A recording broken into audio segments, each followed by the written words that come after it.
The restaurant was glowing with golden fairy lights, soft violin music floating through the air, and the scent of roses and expensive perfume blending into something that felt almost unreal. Ethan Carter had rehearsed this moment 100 times. The velvet ring box felt heavier than it should in his trembling hand. Across the candlelit table, Olivia smiled at him, elegant, patient, hopeful. She had no idea. He stood slowly, heart pounding so loudly he was sure the entire restaurant could hear it. Conversation softened. A few heads turned, and then, a tiny hand tugged at his sleeve. Daddy. He looked down. His 7-year-old daughter, Lily, stood beside him in her pale blue dress, her brown curls falling into her wide, tear-filled eyes. She leaned closer, her voice barely a breath. Please don't. 3 words. 3 words that shattered the perfect moment like glass hitting marble. The room seemed to disappear. The music faded into nothing. The only thing Ethan could hear was the echo of his daughter's whisper and the sound of his own heart breaking in confusion. He froze. Olivia's smile faltered, and in that suspended second, Ethan realized this wasn't just about a proposal. This was about something much deeper. Ethan had never imagined raising a child alone. 5 years earlier, he had been a husband, a man with plans, with security, with a future neatly mapped out. His wife, Sarah, had been the steady light in their lives, gentle, warm, the kind of woman who made even grocery shopping feel magical. Then cancer came. It came quietly at first, fatigue, unexplained pain, small doctor visits that turned into larger appointments. Within months, their world turned into hospital corridors and whispered prayers. Lily had been only 2 years old.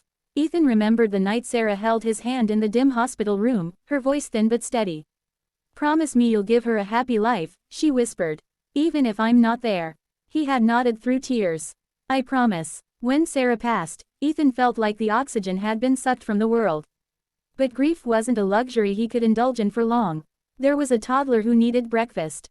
There were nightmares that needed soothing. There were tiny shoes that needed tying. He learned how to braid hair from YouTube videos. He learned how to pack lunchboxes with little smiley faces drawn on napkins. He learned how to attend tea parties with stuffed animals and answer serious questions about why mommy was in heaven. There were nights he cried silently in the bathroom so Lily wouldn't hear. There were mornings he smiled through exhaustion because she deserved joy, not his sorrow. And slowly, painfully, they built a life. Just the two of them. Olivia entered their world 2 years later. She was Lily's art teacher at the community center, kind, creative, endlessly patient. Lily came home one afternoon holding a painting covered in bright colors. Miss Olivia says I'm very talented, she announced proudly. Ethan met Olivia during a small art exhibition. She had paint on her fingers and laughter in her eyes. They talked about Lily's creativity, about parenting, about grief in quiet, cautious sentences. Olivia didn't try to replace Sarah. She never compared. She simply listened. Over time, she began joining them for ice cream after class. Then movie nights. Then birthday parties. Lily seemed comfortable. She'd hold Olivia's hand while crossing the street. She'd show her drawings first. For the first time in years, Ethan felt something dangerous. Hope. But loving again wasn't simple. Every time he laughed with Olivia, guilt whispered in his ear. Was he betraying Sarah's memory? Was he moving too fast? Was he being selfish? He'd stand in Lily's doorway at night, watching her sleep, wondering if he had the right to change the fragile balance of their little family. One evening, as he tucked Lily in, she asked, Daddy, do you like Miss Olivia? He hesitated. Yes, I do. She studied him carefully. Like, a lot. He smiled softly. Yes. She didn't respond. She just rolled over and hugged her stuffed bunny. He thought that meant she was fine. He was wrong. Back in the restaurant, Ethan knelt halfway, still holding the ring box. Lily, he whispered. Her small fingers tightened around his sleeve. Tears slipped down her cheeks. Please don't, she repeated. Olivia's face went pale. Ethan slowly closed the ring box and stood upright. I'm so sorry, he murmured to Olivia, then turned to Lily. Hey, sweetheart, let's go outside for a minute. They stepped into the cool night air. Lily burst into quiet sobs. Ethan crouched in front of her, heart aching. Talk to me, he said gently. What's wrong? She shook her head. Are you upset because Daddy wants to marry Miss Olivia? A long pause. Then a tiny nod. Why? Her answer came out broken and trembling. Because, if you marry her, Mommy will be alone. The words hit him like a physical blow. He blinked, trying to understand. What do you mean? Lily sniffled. If you love Miss Olivia, then you won't love mommy anymore. And if you have a new wife, mommy won't be your wife in heaven. Ethan felt his throat close. All this time, he thought she was adjusting. Smiling. Accepting. But inside, she'd been fighting a silent battle. He pulled her into his arms. "Oh, Lily," he whispered, holding her tightly. "Sweetheart, my heart doesn't work like that." She clung to him. "You don't stop loving someone just because you love someone else," he continued softly. "Mommy will always be part of my heart. Always. Nothing can change that. Not ever. Even if you marry her?" She asked in a fragile voice. "Even if." She pulled back slightly, searching his face for truth. "Love isn't a pie," he said gently. "It doesn't run out if you share it.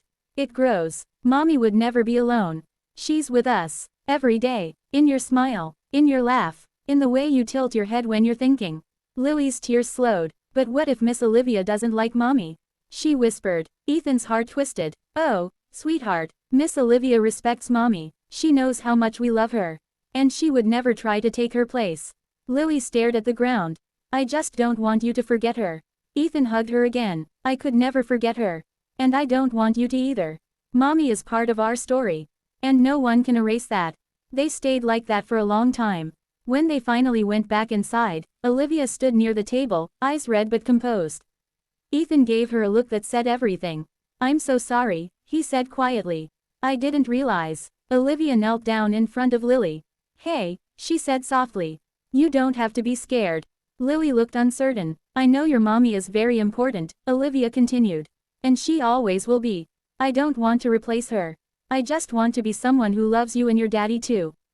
Silence. Then Lily whispered, "Will you let us talk about mommy?" Olivia smiled gently. "I would love that." It wasn't a fairy tale ending that night. There was no proposal, no applause. Just three people trying to navigate love, loss, and fear. Over the next few weeks, Ethan didn't rush anything. Instead of wedding plans, they started something different. Every Sunday evening, they had mommy's story time. They'd sit together in the living room, and Ethan would tell Lily stories about Sarah, how they met in college, how she burned their first dinner, how she danced in the kitchen while pregnant. Sometimes Olivia joined. She listened, asked gentle questions, laughed at the funny memories. One evening, Lily brought out a drawing. It showed three stick figures holding hands, and a fourth figure above them with wings. "That's mommy watching us," she explained. Ethan swallowed hard. "And this?" Olivia asked softly, pointing to herself. "You're not mommy," Lily said seriously. "But you're still important." Olivia's eyes filled with tears. "That's more than enough," she whispered. Healing didn't happen overnight. There were moments of jealousy. Moments of doubt. Nights when Lily crawled into Ethan's bed asking if mommy was really okay. Each time, he answered patiently. Each time, Olivia remained steady and kind. One afternoon, months later, Lily came home from school unusually quiet. At dinner, she pushed her food around her plate. "Something happened?" Ethan asked. She nodded. "A girl said I'm going to forget my real mom if you get a new one."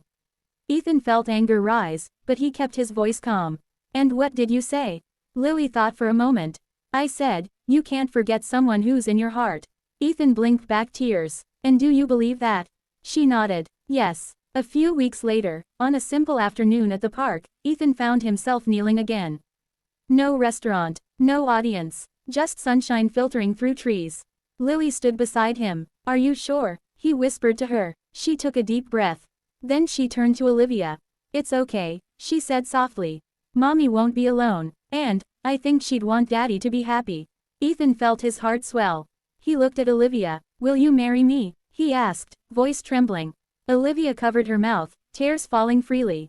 "Yes." This time, when Ethan slipped the ring onto her finger, Lily didn't tug at his sleeve. She hugged them both.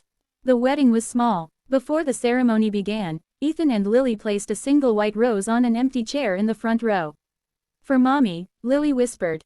And in that moment, Ethan understood something profound. Love doesn't replace. It expands. Grief doesn't disappear. It softens. Families don't have to look traditional to be whole. Sometimes the bravest thing a parent can do isn't moving on quickly. It's slowing down enough to listen when a tiny voice says, "Please don't." Because that whisper wasn't rejection. It was fear, and fear, when met with patience and love, can transform into trust. Years later, when Lily stood on stage at her high school graduation, she looked into the crowd and saw her father and Olivia holding hands. She saw the empty seat they still honored every year on her mother's birthday. She saw a family built not on forgetting the past, but on embracing it. And she smiled, because she had learned something powerful.